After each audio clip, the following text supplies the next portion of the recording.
The house stood alone at the end of Harbinger Lane, a hulking mass of rotting timber and shattered windows. It hunched against the darkening sky, a monument to decay and despair.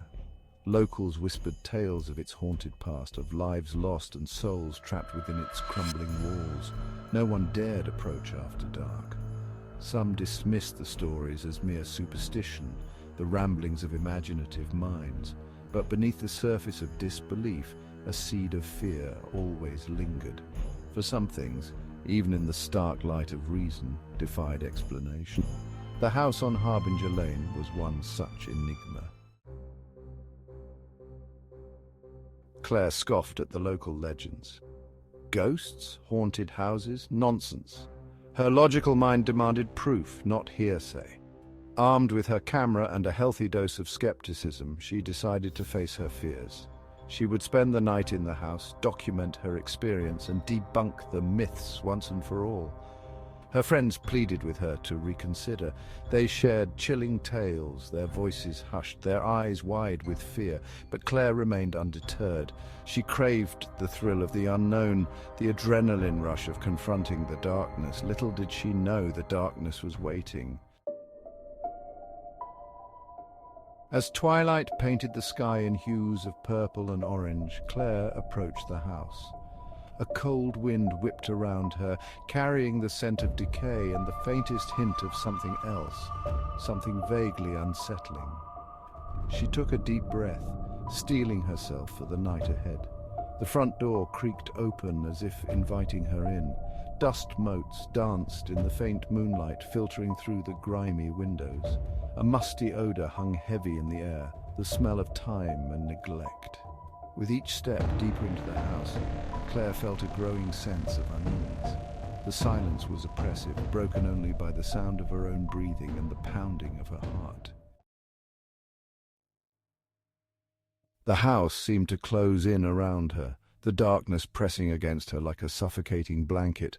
She wandered from room to room, her camera clicking, capturing the decay and desolation. But something else began to stir in the shadows. A floorboard creaked beneath her feet, followed by the distinct sound of a door closing softly. A shiver ran down her spine. Had she imagined it? She paused, listening intently, her senses on high alert. Then she heard it, a faint whisper, barely audible, seeming to emanate from the very walls themselves. It was a low, mournful sound, filled with an unspeakable sadness that sent chills through her. Fear, cold and unwelcome, began to creep into Claire's heart. She tried to rationalize the sounds, to explain them away as the house settling or the wind whistling through the cracks. But deep down, a primal instinct told her otherwise. Something was wrong, terribly wrong. As she ventured further into the house, the shadows seemed to deepen, taking on strange, shifting shapes. Objects moved, as if by an unseen hand. A vase toppled from a shelf, shattering on the floor. A chair rocked back and forth in the corner of a room, its shadow dancing menacingly on the wall. The air grew colder, the temperature plummeting as a bone-chilling draft swept through the house. Panic welled up inside Claire, threatening to consume her. She wanted to run, to escape from the suffocating darkness and the unseen terror that lurked within. But her feet felt like lead, rooted to the spot as if bound by an invisible force. Then she saw it. At the end of the hallway, a shadowy figure materialized from the darkness. It was tall and gaunt, its features obscured by the gloom. But Claire could sense its eyes, cold and malevolent, fixed upon her with an intensity that made her blood run cold. A scream rose in Claire's throat, but no sound escaped her lips. She stumbled backward, her heart pounding against her ribs. The camera slipped from her grasp, clattering to the floor. She turned and ran, her mind screaming at her to escape the nightmare. She raced through the darkened corridors, her breath coming in ragged gasps. The floorboards creaked and groaned beneath her feet, the sound of her pursuer echoing behind her. She could feel its presence, cold and menacing, closing in. Section 8. The footage. Claire burst out of the house and into the night, her lungs burning, her legs screaming for respite. She didn't stop running until she reached the safety of her car. As she drove away, she could see the house in her rear-view mirror, a silhouette against the moonlit sky. It seemed to watch her go, its darkness holding a silent, sinister promise. Back in her apartment, safe and sound, Claire tried to make sense of what had happened. Had it been real or simply a figment of her overactive imagination? The logical part of her mind argued for the latter, but deep down she knew the truth. Section 9. Whispers of Terror. She downloaded the footage from her camera, her hands trembling as she clicked through the images. Most were blurry, the result of her panicked flight, but some were clear, terrifyingly clear.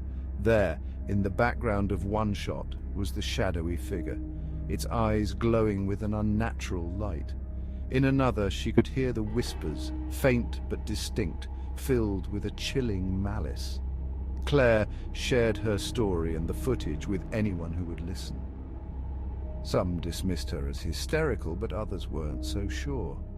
The whispers started, spreading like wildfire through the village and beyond. The house on Harbinger Lane, once the subject of local legend, became a viral sensation, its infamy spreading far and wide. Section 10. The legend grows. Paranormal investigators flocked to the house, eager to document its secrets. They reported strange electromagnetic fluctuations, cold spots, and disembodied voices. Some claimed to have captured images of apparitions, their cameras revealing what the naked eye could not see. The house on Harbinger Lane became a magnet for thrill-seekers and skeptics alike, all drawn to its eerie allure. But few dared to spend the night within its walls. The fear that Claire had experienced, the terror that she had captured on film, served as a stark warning. The house was not to be trifled with. Section 11. A changed perspective. As for Claire, she never fully recovered from her night in the haunted house. The experience had changed her, shaken her to her core. The logical, skeptical young woman who had once scoffed at the supernatural was gone, replaced by someone who understood that some things defied explanation. She no longer sought to debunk the myths and legends. She knew with a certainty that chilled her to the bone that some stories were best left untold. And the house on Harbinger Lane with its dark secrets and whispered terrors held a place of honor in her nightmares.